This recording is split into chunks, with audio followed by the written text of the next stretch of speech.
Bonjour à tous, bienvenue dans les studios du Figaro TV. Comme toujours, c'est un livre aussi décapant que déroutant, mais incontestablement puissant, comme d'habitude, que vient de publier le philosophe et historien Marcel Gauchet. Il est l'invité de Point de Vue. On passera aussi ensemble l'actualité en revue. 4 vandalisations en 2 ans, mais qui en veut à l'église de la Sainte Famille à Metz? Encore une fois, l'édifice a subi de lourdes dégradations. Son curé lance l'alerte. Timothée Delem et Riyad Bekir sont allés à sa rencontre. Ils sont en direct et ils seront en direct pour Point de Vue.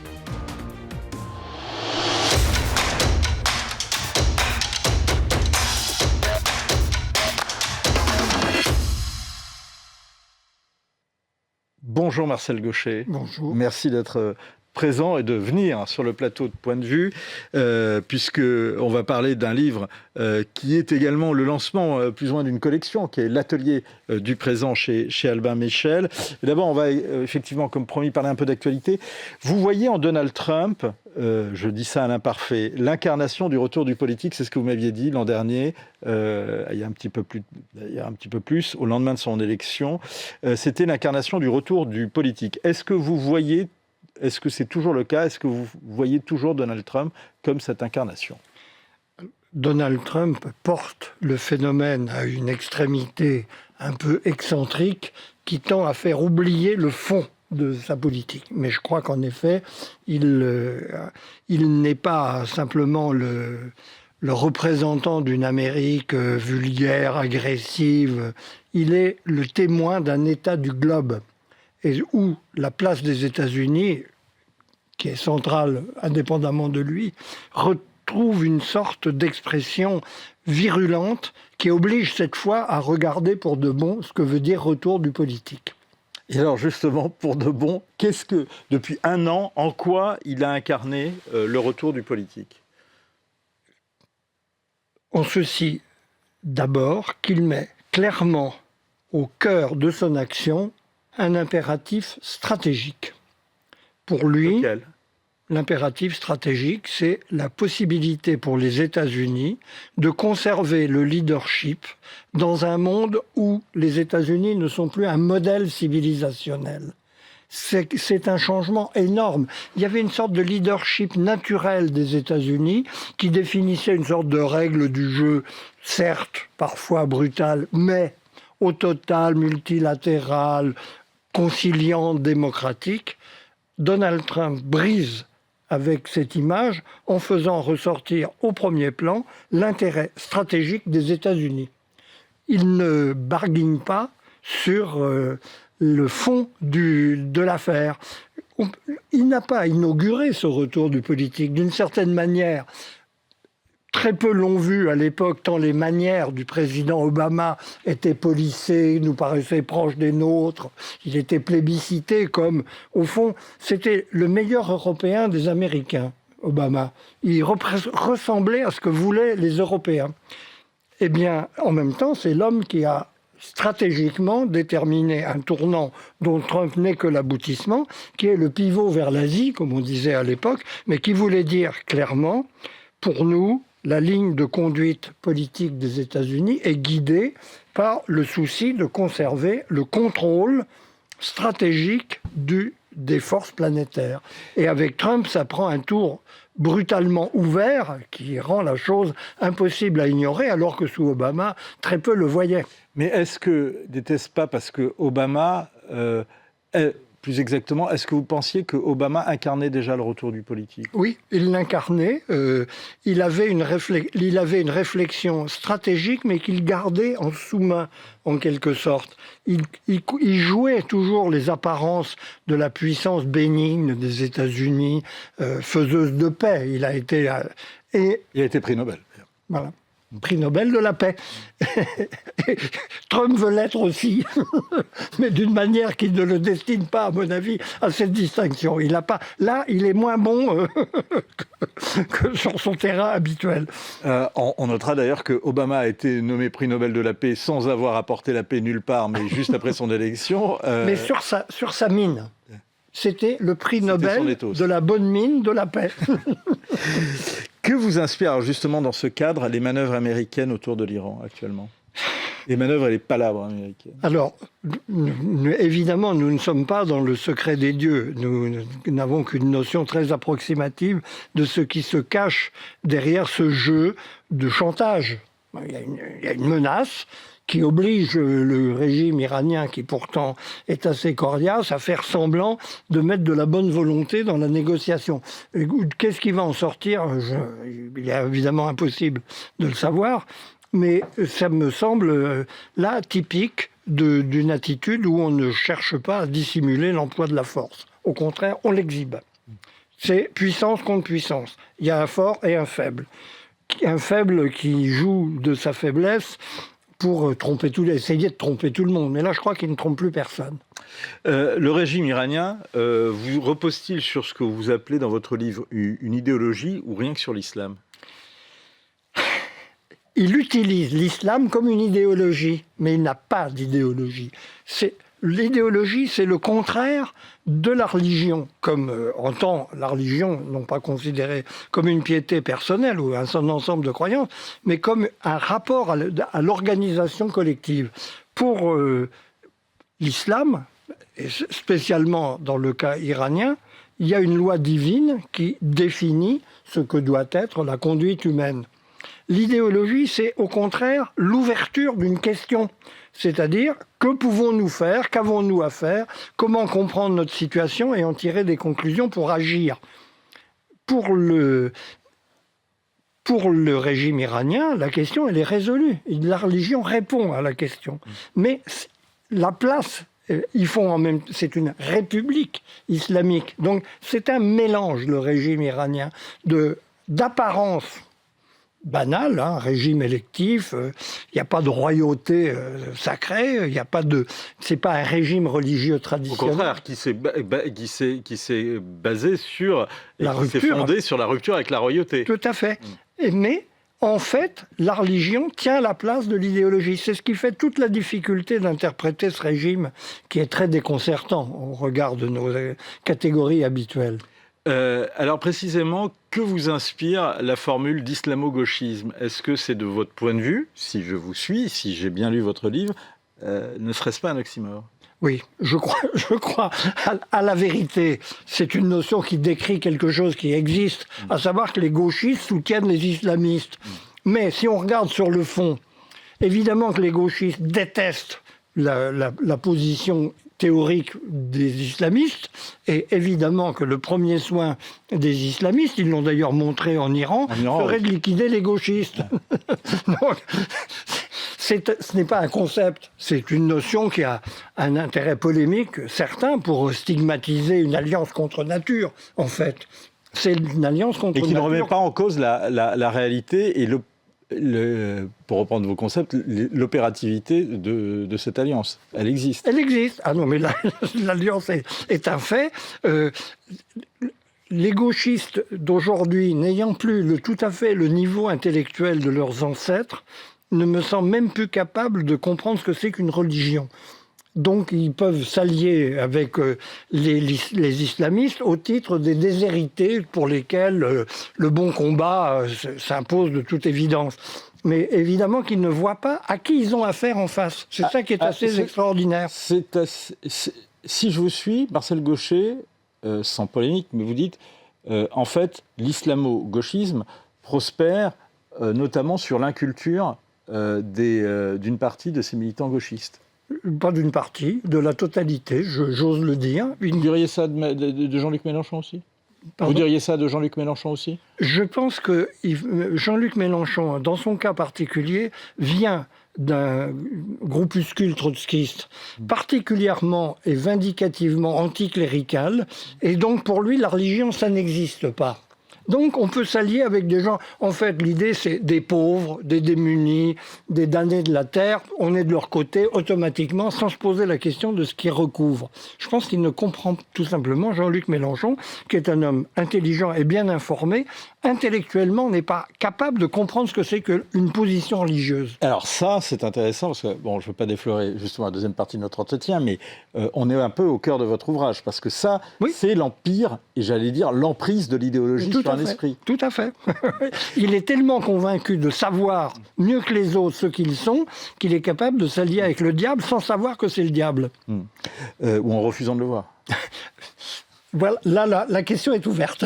Je n'ai pas la prétention de la trancher. Vous réjouissez-vous de l'élection de Boualem Sansal à l'Académie française ? Bien sûr. J'avais d'ailleurs beaucoup déploré le fait que l'Académie s'était montrée aussi frileuse lorsque la possibilité lui avait été offerte à une époque où Boualem Sansal était en prison. Que vous inspirent les débats actuels sur la fin de vie ? C'est une de ces questions tout à fait nouvelles qui nous montre jusqu'où nous avons avancé sur le chemin de la liberté. C'est le débat sur la vertige de la liberté. Et en même temps, un débat très intéressant du point de vue qui m'intéresse directement, c'est-à-dire du fait que, après tout, chacun aujourd'hui est libre de se suicider.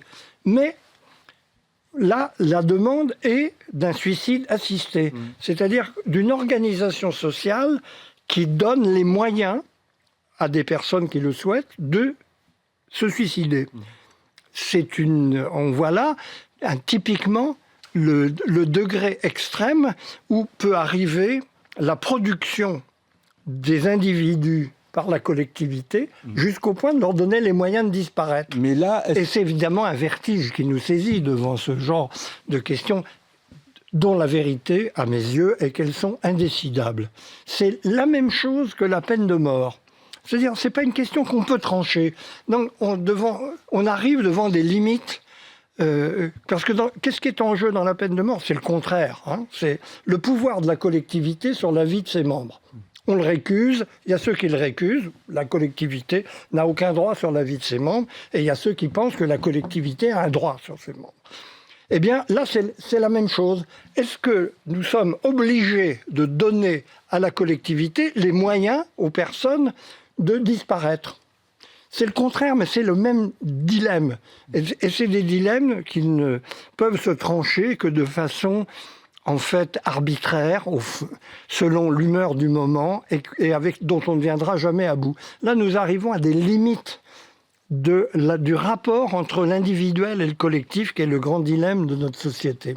On parlait d'alliance qui semblait qu'entre nature tout à l'heure. Est-ce que, justement, ce concept même de suicide assisté, au-delà même d'un jeu intellectuel, mais n'est-ce pas finalement au bout du compte une forme de libéralisme porté à bout avec une forme de socialisme porté à bout ? Eh bien oui, c'est une alliance qu'on n'attendait pas, qui à mes yeux est constitutive de la nature de nos régimes en fait.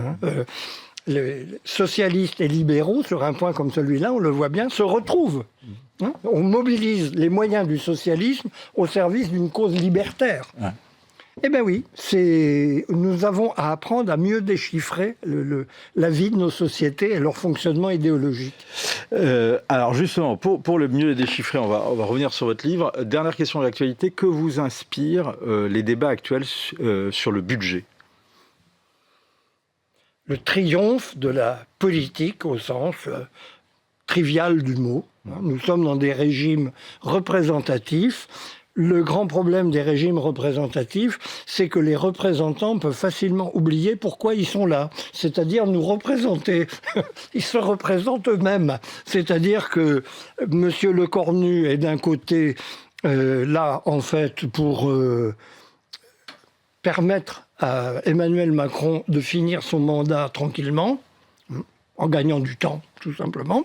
Et puis, de l'autre côté, il y a des députés qui, au lieu de penser à ce que pensent les citoyens, pensent à leur réélection éventuelle ou au fait qu'ils peuvent être dans une situation menacée dans leur circonscription. Donc, là aussi, c'est une trahison de la représentation qui est le risque de toute représentation. Mais est-ce que, en utilisant le 49.3, finalement, Sébastien Lecornu ne fait pas preuve justement d'une autorité qui lui confère le pouvoir exécutif accordé justement à ce pouvoir exécutif par la Ve République?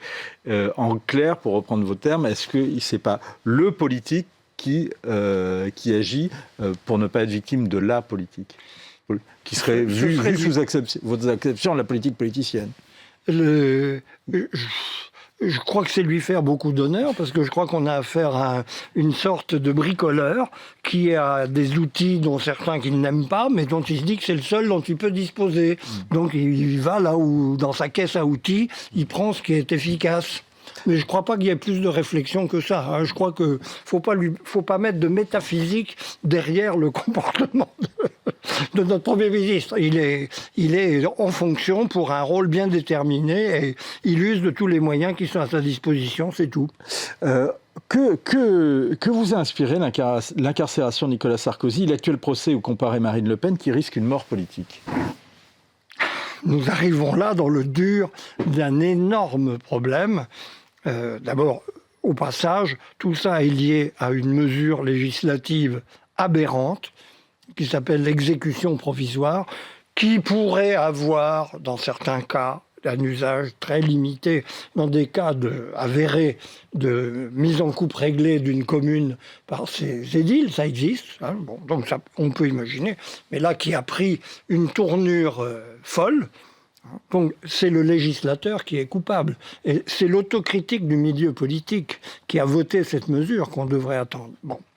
Au-delà de ça, je pense que nous sommes devant un énorme problème.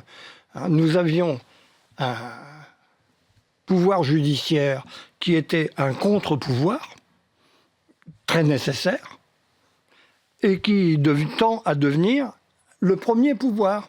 Le pouvoir qui, au fond, dans le cas, avec par exemple l'élection de Marine Le Pen, décide finalement du sort électoral du pays dans sa fonction la plus importante, c'est pas nul. Et dans le cas de Nicolas Sarkozy, sans que je sois particulièrement informé sur le fond de l'affaire, paraît assez évident qu'il y a un règlement de compte entre la magistrature comme corps et Nicolas Sarkozy qui avait sérieusement défrisé le milieu tant par ses propos que par ses réformes. L'état de droit est-il une idéologie, Marcel Gauchet? L'état de droit n'est pas en tant que tel une idéologie, mais il est la conséquence d'une idéologie. La conséquence de l'idéologie qui assure que le bon fonctionnement de nos sociétés repose sur la plus grande liberté donnée à la plus grande marge de manœuvre donnée aux droits individuels. Donc l'état de droit, tel que nous l'entendons aujourd'hui, parce que c'est un concept très compliqué, en réalité, il a plusieurs couches, dont certaines... Nous avons besoin d'un état de droit au sens élémentaire du mot, c'est-à-dire pour qu'un État respecte ses propres lois. De ce point de vue-là, l'état de droit est indépassable, heureusement pour nous. Là, nous arrivons dans autre chose qui revient à donner aux juges un pouvoir d'appréciation démesuré, à mon sens. Le problème étant qu'il n'y a pas de pouvoir au-dessus des juges capable d'arrêter le pouvoir des juges. Il ne s'arrête que de lui-même, ou pas. Donc la pression d'opinion sur le pouvoir judiciaire me paraît notre seule arme pour contrer une dérive extrêmement dangereuse de nos régimes. Alors justement, cette question, elle a été soulevée par Alexandre Devecchio la semaine dernière dans l'émission Esprit Libre, qui est l'émission de débat d'idées avec le club Le Figaro Idées sur le Figaro TV. Et le débat opposait Aquilino Morel à Éric Zemmour. Et voici ce qu'a répondu l'ancien candidat à la présidentielle quand Alexandre Devecchio lui a posé la question.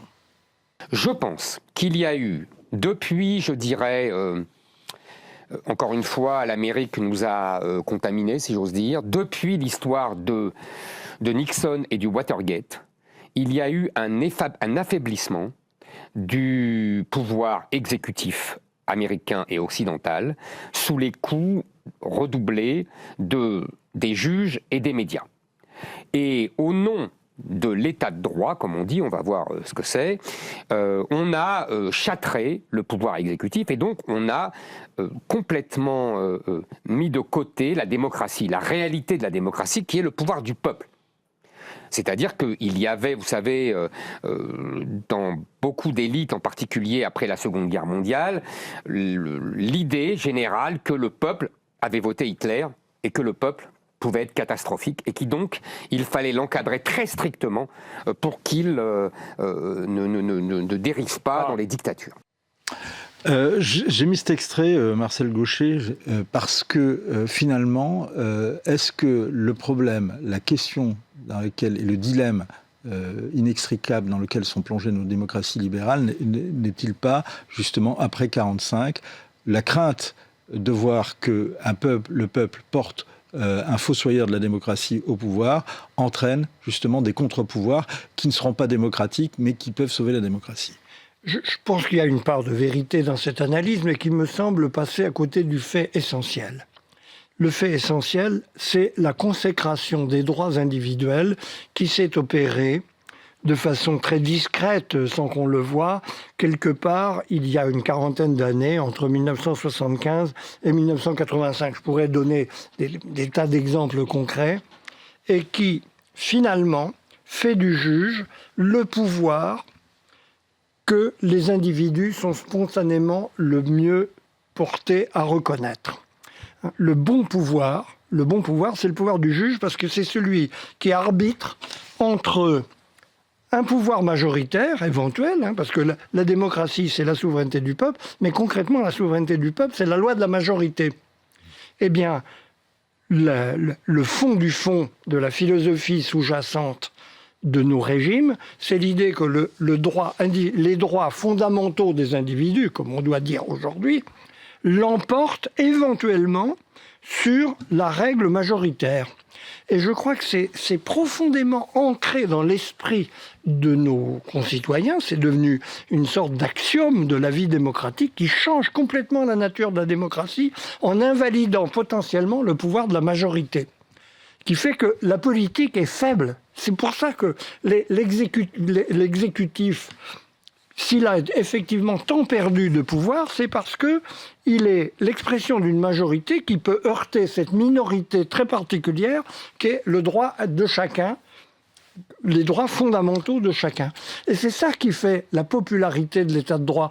À mon avis, oui, il y a une méfiance des peuples, mais vous savez, les oligarchies sont depuis toujours méfiantes à l'égard de la souveraineté populaire. C'est pas Hitler a aggravé les choses, mais il n'a fait que confirmer quelque chose qui était déjà là. En revanche, la nouveauté, c'est ce primat absolu des droits fondamentaux des individus dont les juges sont supposés être les garants. N'est-ce pas aussi la victoire d'Antigone sur Créon? Oui. Bien sûr. C'est-à-dire, c'est précisément Antigone, c'était pas son rôle initial, et elle a changé complètement de signification en cours de route. Je serais très curieux que Georges Steiner vienne nous apporter une interprétation supplémentaire de cette tragédie.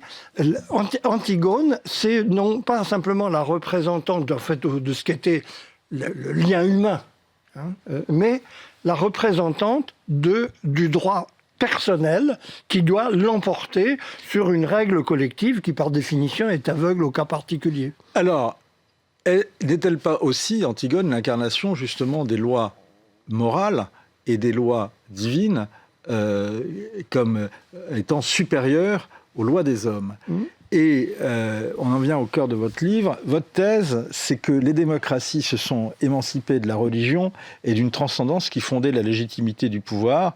Et c'est l'idéologie, précisément, qui est venue remplacer cette transcendance. Alors, dans ce cadre-là, justement, normalement, Antigone doit disparaître.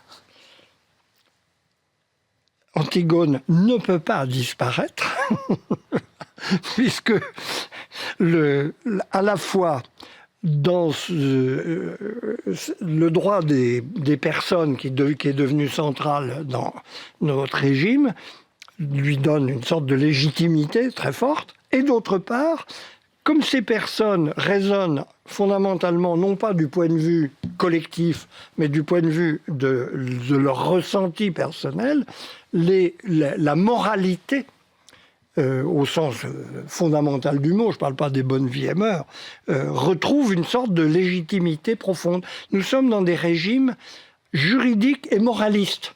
Alors qu'en principe, on dissocie soigneusement les deux ordres. En fait, on a réactivé la morale au sens noble du mot d'ailleurs, mais dont le point pour nos régimes est de savoir jusqu'où la morale peut rendre compte des choses politiques. Oui, on a tué Machiavel alors dans ce cas. On a tué Machiavel en faisant ça. On l'a rendu clandestin. Car étant la nature des choses fait qu'il est toujours là, mais on n'ose pas le dire.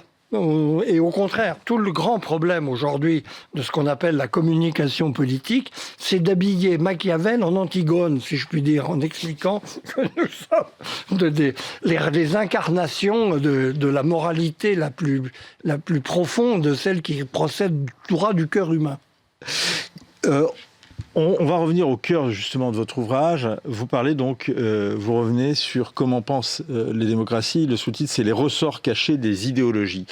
Est-ce que vous pouvez nous refaire rapidement, succinctement, cette genèse de ce concept d'idéologie ? Alors, la genèse est comique, puisque c'est en fait un accident historique. Il y avait, prenons la notion au point de départ, il y avait un petit groupe de bons esprits d'ailleurs, remarquables même, qui au sortir de la Révolution essayent de sauver l'esprit libéral de 1789-1791 et qui s'allient au général Bonaparte qui devient premier consul. Et donc ils espèrent, puisque c'est un homme des Lumières, Bonaparte, il ne faut pas l'oublier, qui compte sur lui pour refaire cet équilibre. Bon, en fait, ils divorcent très vite. Ce groupe s'appelle les idéologues. Bonaparte les prend en grippe.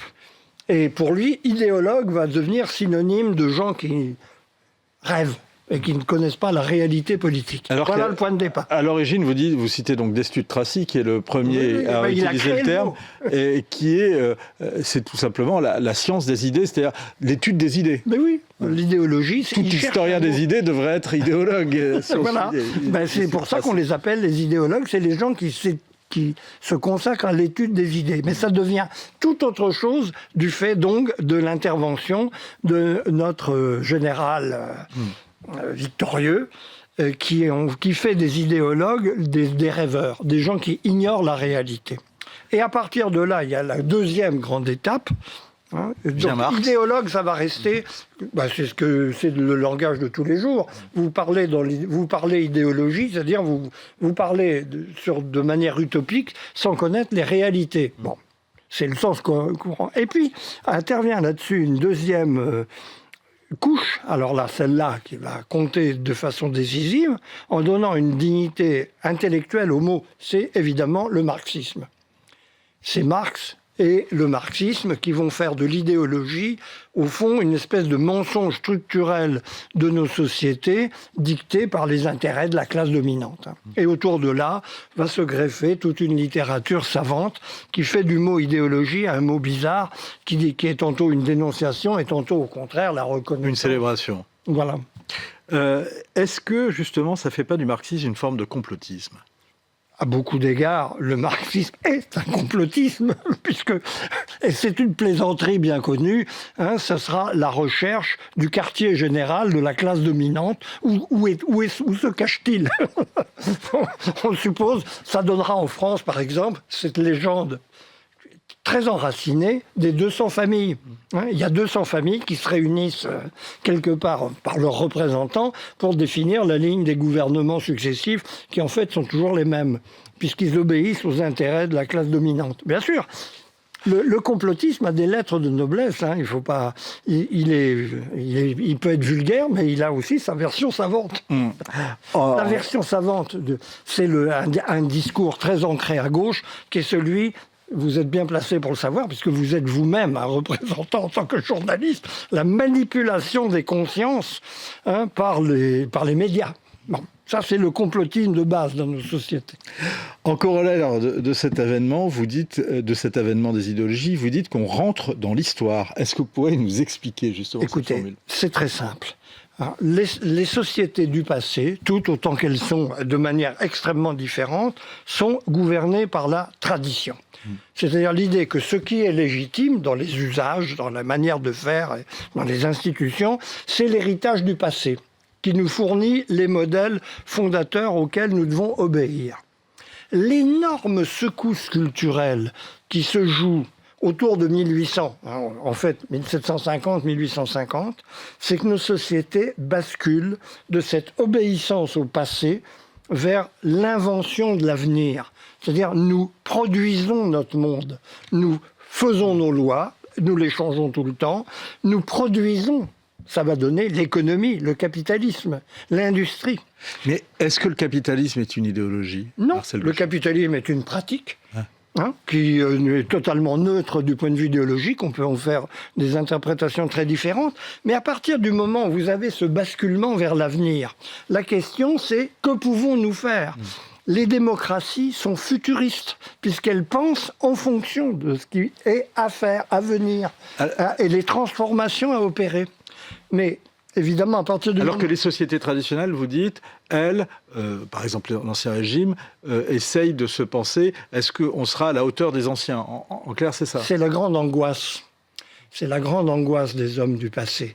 C'est le fond d'ailleurs du sentiment d'honneur. Suis-je capable d'être ce que furent mes ancêtres ? Pour nous, nos ancêtres, c'est ce qu'il faut changer. Même si respectable soit-il, il va de soi que nous devons faire autre chose.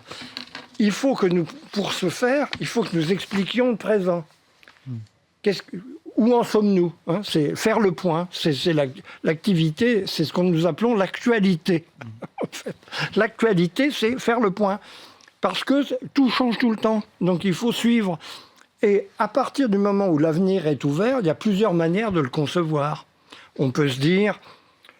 Certes, il faut changer, mais doucement, en prenant beaucoup de précautions, en cherchant bien à comprendre les raisons de ce qui existe avant de le bouger.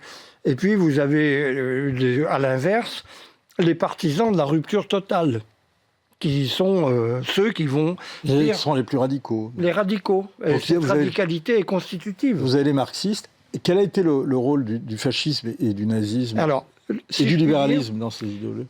Dans cet avènement des idéologies.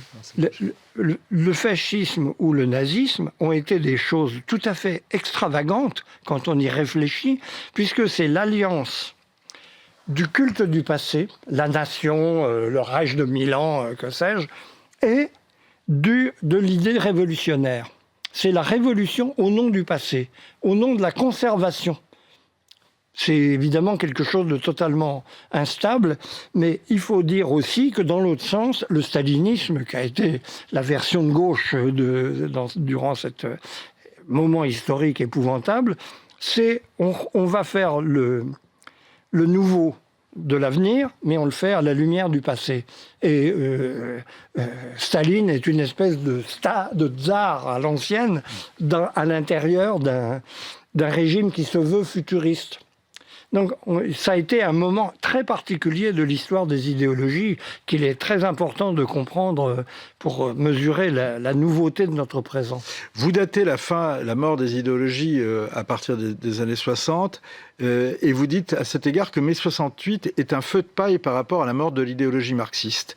Et pourtant, à l'époque, se produit un phénomène qui est l'avènement de la philosophie du concept, donc de l'idée pure, le triomphe de l'idée pure, et le fait de voir dans toute construction une idéologie. On ne va pas le citer là, parce que sinon on va perdre de temps, mais Antoine Compagnon, qui était à votre place la semaine dernière, disait, à cette époque, Sartre meurt, et normalement, c'est Raymond Aron qui aurait dû prendre sa place. Et pourtant, ça va être Foucault, ça va être Derrida, ça va être les déconstructeurs, et qui vont voir dans tout phénomène humain, déjà, le produit d'une idéologie. Alors là, on est dans un phénomène tout à fait particulier que je me reproche d'ailleurs de ne pas avoir suffisamment étudié dans ce livre. Je l'ai fait par ailleurs, mais je n'y l'ai pas mis parce que je voulais me concentrer sur l'essentiel, qui est En fait, pour moi, c'est un symptôme, ce mouvement des constructeurs est un symptôme tout à fait révélateur. Si je puis dire, la gauche perd son projet constructif, qui était la société socialiste, la société communiste. Il y avait des nuances, évidemment, à l'intérieur de la famille. Et qu'est-ce qui reste ? Donc, on n'a pas de proposition positive à faire sur la manière d'organiser le pouvoir, l'économie, la vie sociale. Eh bien, la réponse, on va trouver un autre projet. On va déconstruire le passé. C'est ça qui va tenir lieu de projet d'avenir. Et c'est là-dedans que nous pataugeons. En quoi le néolibéralisme a bouleversé les rapports sociaux depuis les années 70 ? Le néolibéralisme a mis au centre, précisément, ce qui n'était pas la philosophie libérale initiale, le droit individuel. Alors évidemment, ce qu'on voit du néolibéralisme, c'est la dérégulation économique. Ce sont les Margaret Thatcher ou Ronald Reagan et le libre marché. Mais c'est beaucoup plus profond. C'est la religion des droits individuels, pas seulement dans l'ordre économique, mais il faut comprendre qu'il y a un versant sociétal du néolibéralisme.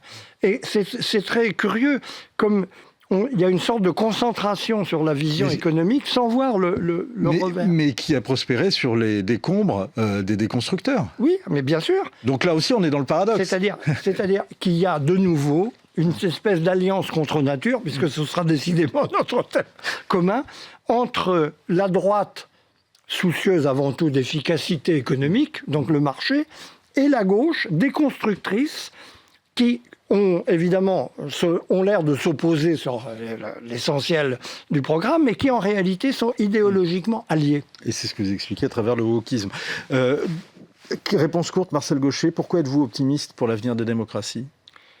Parce qu'il n'y a rien d'autre à mettre à la place. D'abord, c'est très important, il n'y a plus aucune séduction des idéologies totalitaires. Et ça, pour moi, qui l'ai vécu dans ma vie, c'est quelque chose de très important dont on ne mesure pas le progrès que ça représente. Il y a des gauchistes en tout genre, mais il n'y a pas de gens qui ont un régime totalitaire à nous proposer. Et d'autre part, c'est le revers de la médaille, comme toujours. Autant l'abus des droits individuels est redoutable pour la vie démocratique, autant il consacre de façon irréversible à mes yeux la légitimité démocratique. Et c'est son beau côté. C'est pour ça qu'il ne faut pas s'inquiéter trop, même si c'est au jour le jour pénible, devant les excès de ces revendications libertaires qui signifient au moins que la démocratie est solidement enracinée. C'est puissant, c'est déroutant, c'est stimulant, comme d'habitude. Comment pensent les démocraties ? C'est le nouveau livre de Marcel Gauchet à lire, bien évidemment, et c'est chez Albin Michel. Merci beaucoup Marcel Gauchet. Direction Metz, où on retrouve, comme promis, Timothée Delem et Riyad Bekir.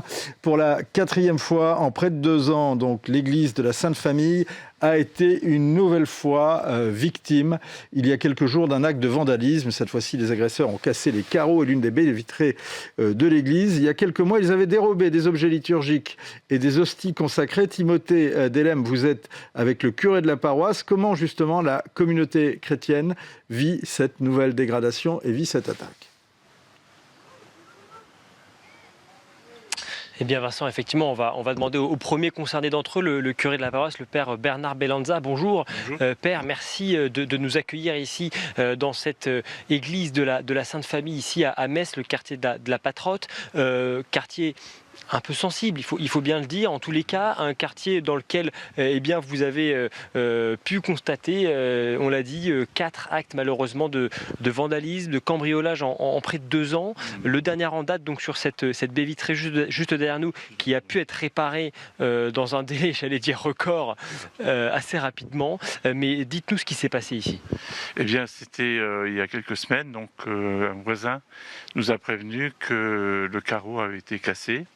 pour la 4e fois. Donc on est venu constater sur place. La police est venue, a fait les repères qu'il fallait pour pouvoir engager, je veux dire, une enquête. Et voilà, donc nous en sommes actuellement dans l'attente d'une réponse de cette enquête. Voilà. Et si vous voulez, vous parliez d'un quartier sensible, mais c'est plus pour nous un quartier populaire, voilà, qui s'ouvre sur toute une population, je veux dire, différente. Et en même temps, bon, c'est aussi ce lieu est aussi un lieu qui est ouvert, ouvert sur le monde. Et on peut le dire vraiment. Et voilà, donc pour nous, ça a été récurrent que pour la 4e fois, on nous brise une vitre. Voilà, et c'est... Comment avez-vous appris ce qui s'est passé ici? Vous nous avez dit c'est un paroissien en fait qui vous a alerté, c'est ça? Oui, au passage, il passait pour aller chercher son pain et il a vu que le carreau était cassé, et puis donc il nous a prévenu directement. Voilà.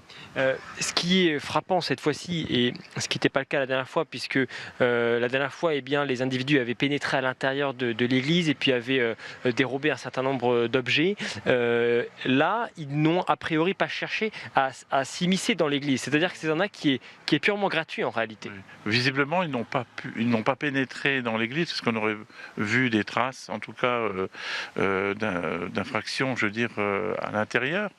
Alors, je sais pas, je peux pas le qualifier parce que on ne sait pas s'ils l'ont fait gratuitement ou s'ils l'ont fait pour s'amuser ou pour voilà. En tout cas, voilà, on a constaté une nouvelle fois, je veux dire, un acte ou de vandalisme ou voilà. C'est... Alors, on va rentrer justement dans cette église et évoquer ce qui s'est passé là, ce qui s'est passé la fois d'avant également. Comment est-ce que vous, en tant que prêtre, en tant que curé de cette paroisse, ça veut dire que vous avez la charge de cette paroisse, comment vivez-vous personnellement le fait que, encore une fois, vous ayez été visé par un acte, sinon de profanation, en tout cas de vandalisme ou de cambriolage, 4 fois en 2 ans, c'est quand même une récurrence qui interpelle. Oui, c'est-à-dire que d'abord, en tant que prêtre, bon, j'ai le souci, je veux dire, des églises qui me sont confiées, mais en même temps aussi le côté humain.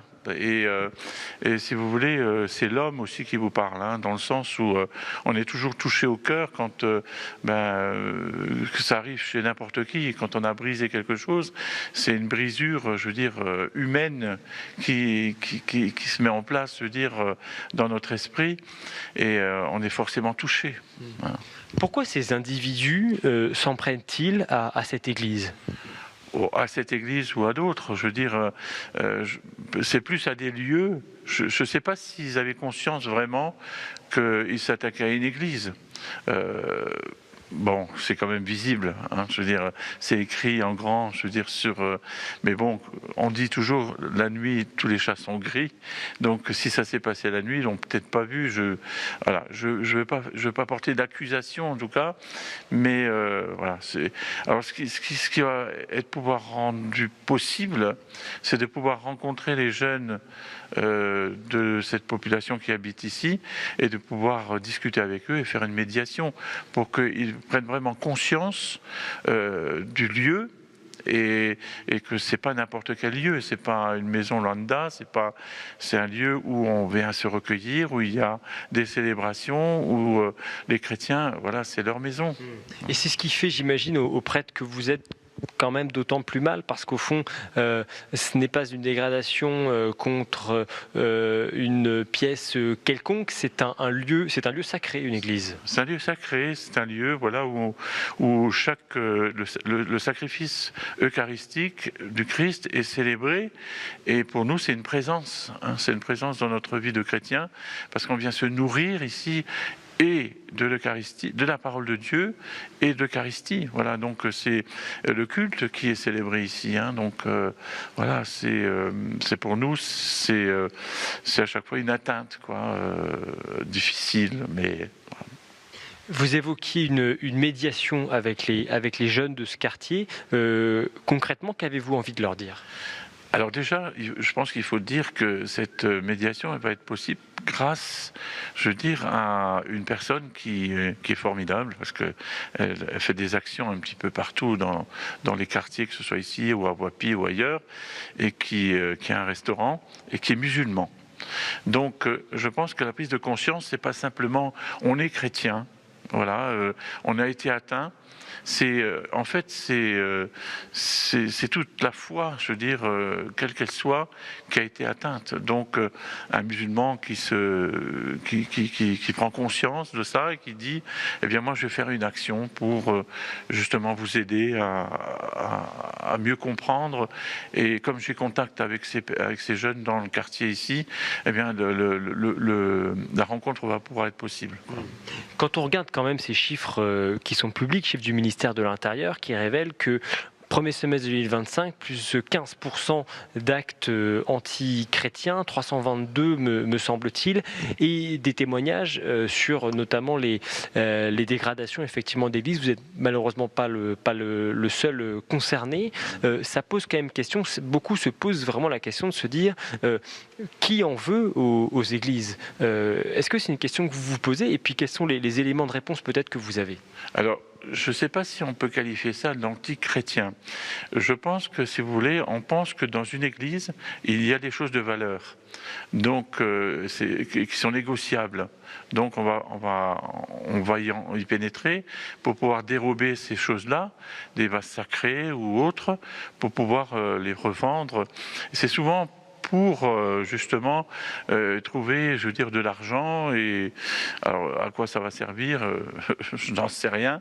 Mais en tout cas, voilà, c'est plus dans ce sens-là, je pense que ces personnes-là pénètrent dans les églises. Alors on pense, je pense que l'opinion publique pense que l'Église est riche parce que on a des bâtiments, on a des ors aussi, mais tout ça, c'est des richesses patrimoniales. Et si vous voulez, la paroisse, elle ne fonctionne pas avec ça. Elle fonctionne grâce aux dons. Tout simplement, une paroisse ne fonctionne pas avec des subventions. Alors, justement, ça pose question pour vous, tout particulièrement, qui êtes curé d'une paroisse, post-1905. Donc, vous n'appartenez pas à l'État. Vous prenez en charge l'intégralité des dégradations, des réparations des dégradations à chaque fois qu'elles ont lieu. Là, encore une fois, donc c'est vous qui allez devoir prendre en charge la réparation de cette baie vitrée. Et vous me disiez, ça pose quand même un vrai problème pour la question des finances de votre paroisse. Ça pose un problème parce que, si vous voulez, donc, on ne vit, comme je l'ai dit il y a quelques instants, que des dons, des quêtes. Et puisque les gens veulent bien donner pour la paroisse, bon, ça remplit un petit peu notre trésorerie. Mais bon, si à chaque fois on a des travaux comme ça à effectuer, où il faut remettre en place un vitrage, là, ça nous a coûté 1 200 € à chaque fois. Donc c'est la 4e fois. On a vite fait le calcul. Et si vous voulez, bon, on n'a pas les finances pour certaines paroisses, parce qu'il faut savoir que ici à la Sainte Famille, c'est une paroisse qui a été créée à une époque où il y avait beaucoup de monde, et il y avait une paroisse centrale. Et on a construit cette église parce qu'il y avait du monde dans ce quartier. C'était un quartier de cheminots. Et donc il y avait les cheminots catholiques, donc il y avait beaucoup de monde, et ce qui permettait un petit peu de désengorger la paroisse principale, et de pouvoir se retrouver ici. Et aujourd'hui, on a des conseils de fabrique avec des bâtiments qui datent, je veux dire, des années 70, à peu près, et qui nécessitent en tout cas un réaménagement et de l'entretien.